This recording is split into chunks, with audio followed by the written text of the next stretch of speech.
Ya, Assalamualaikum warahmatullahi wabarakatuh. Berjumpa lagi dengan saya Wahyu Pramusinto. Nah, hari ini saya akan menjelaskan ya struktur HTML yang sederhana. Jadi ada contoh satu file HTML dan hasilnya seperti apa.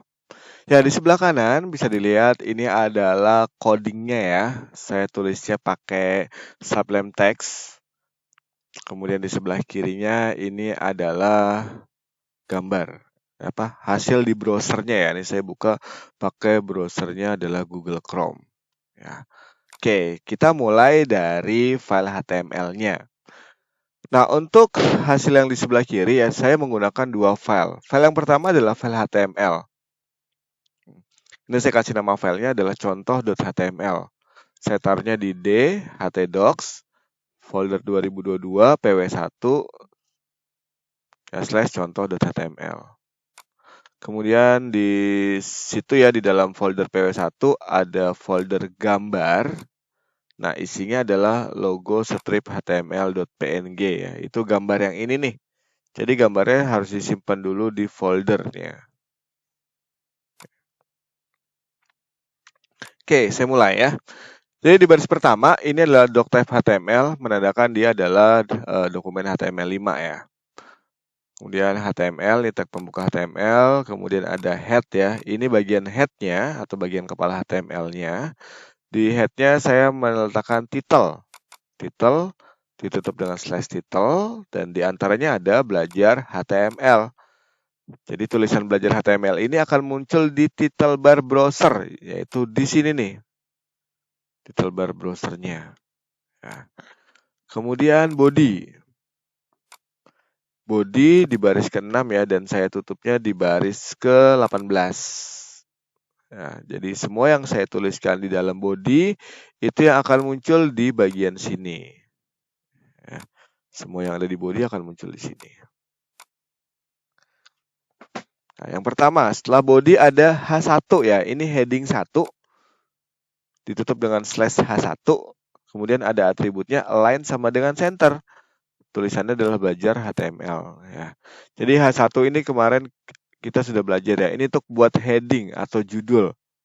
Nah, ada H1 sampai H6. H1 ini ukurannya paling besar. Nah, dan dia punya atribut align center, makanya dia adanya di tengah-tengah nih. Ya, dia rata tengah ya tulisannya. Nah, saya coba ganti ini H2. H2 ini slash-nya berarti H2 juga ya. Jangan lupa di file save. Nah, untuk supaya berubah ya di browsernya, ini tekan tombol refresh-nya atau reload. Ya, H2 ya, ukurannya jadi lebih kecil kan ya dibanding H1. Oke ya, saya balikin lagi ya ke H1 ya. Saya save lagi. Nah, jangan lupa di refresh. Oke, kemudian yang kedua di baris ke-8 itu adalah tag HR. Nah, HR ini untuk bikin garis horizontal ya. Dia tidak punya penutup, jadi tidak ada slash HR di sini. Nah, ini dia punya atribut. Pertama saya kasih width. Width sama dengan 50%. Atribut width ini untuk menentukan ukurannya. Di situ saya tulis 50%, berarti ukurannya adalah 50% dari panjang browser. Jadi kalau browser saya ubah ukurannya, nah dia tetap setengahnya kan ya. Tuh, lebih panjang nih. Begitu saya perkecil, dia lebih pendek. Jadi dia adalah 50% dari panjang browser. Ya. Atau kalau nggak mau 50%, boleh juga pakai satuannya pixel. Misalkan saya kasih 300. Ya, width sama dengan 300. Jangan lupa di save. Terus di refresh. Ya, 300 ini adalah panjangnya 300 pixel. Perhatikan ini saya perbesar ya browsernya. Ukurannya tetap ya. Karena dia tetap 300 pixel, bukan 50% dari panjang browsernya ya. Saya balikin lagi. Terus ada atribut color sama dengan blue, ini bikin garisnya warna biru ya. Ada lagi atributnya size untuk menentukan ketebalan. Size sama dengan misalkan 5. Ya, saya save, file save, terus saya refresh. Nah, dia jadi lebih tebal ya garisnya. Semakin besar angkanya, dia akan semakin tebal. Oke, lanjut. Saya mau masukin gambar di sini. Ya, masukin gambar itu perintahnya adalah pakai img. Dan atribut utamanya adalah src. Di dalam src, kita tentuin file gambarnya ada di mana. Ya. Nah, ini karena gambarnya saya taruh di dalam folder ya. Ini dalam folder gambar ada file logo strip html.png nih gambarnya. Nah, maka di img src-nya saya sebutin gambar slash. Berarti maksudnya ini adalah folder gambar. Ya. Slash logo strip html.png. Tulis nama filenya harus sama ya. Logo strip html.png. Beserta extensionnya. Ya, extensionnya apakah JPG, JPEG, PNG, atau GIF. Jadi harus sama ya.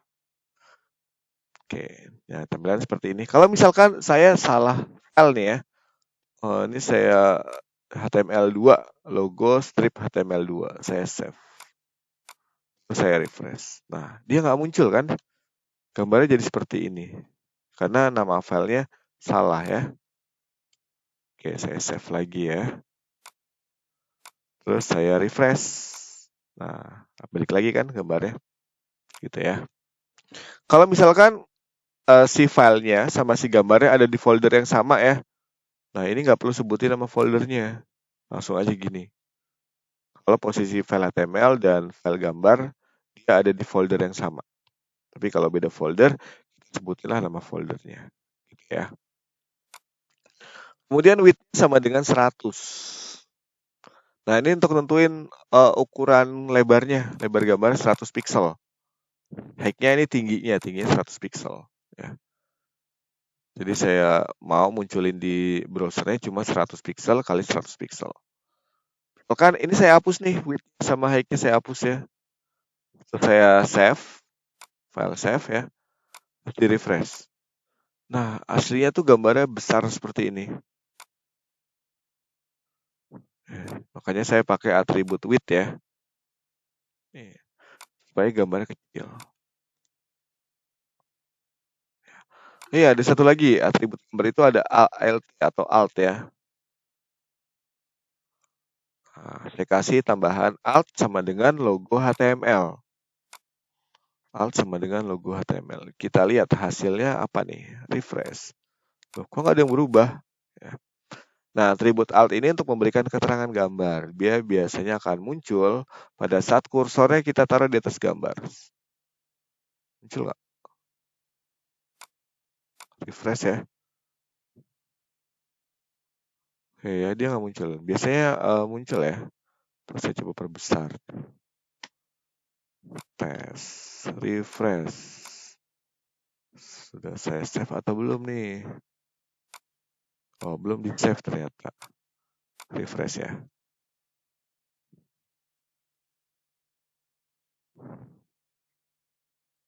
Ini biasa ada tulisan warna kuning ya di atasnya sini.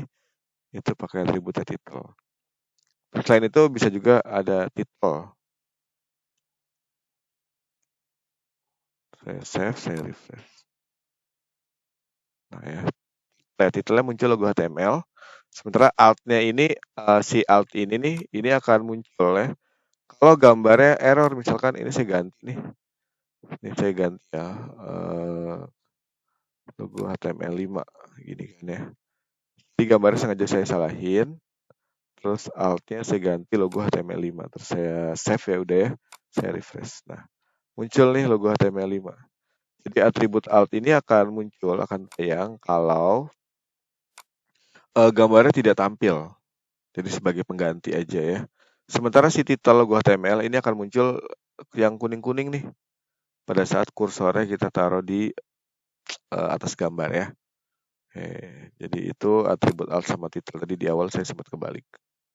Saya balikan lagi ya. Berikutnya ada P ini untuk bikin paragraf. Ya, ini dari P ke /P sini ya. Ini jadi satu paragraf nih. Dari HTML ke DLL. Tulis biasa. Nah, terus ada I italic. Italic itu untuk bikin tulisannya miring. Nih, hypertext markup language dia miring. Strong itu tebel ya. Sebenarnya boleh strong, boleh B/B gini sama-sama tebel. Tapi sekarang itu lebih dianjurkan pakainya strong. Nah, saya coba save ya. Jadi tulisan Notepad++ ++-nya ini strong. Visual Studio kodenya juga strong ya. Saya refresh. Ini kan tebel ya, tebel. Nah, tulisan sublime text-nya U. Underline, dia garis bawah. Refresh. Tuh. Kalau mau digabungin boleh nggak? Boleh. Misalkan saya mau menggabungin antara underline-nya sama italic. Nah, ini UI gitu ya. Tutupnya /i/u.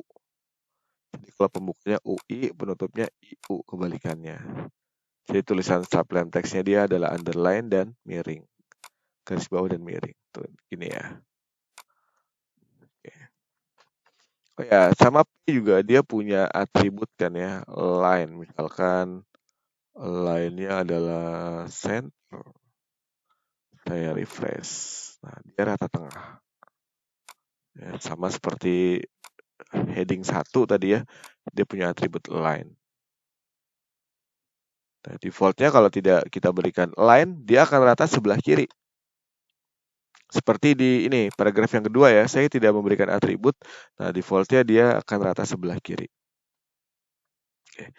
Nah, di paragraf kedua, kok ini ada dan lt titik koma sama dan gt titik koma. Ini gunanya buat apa sih?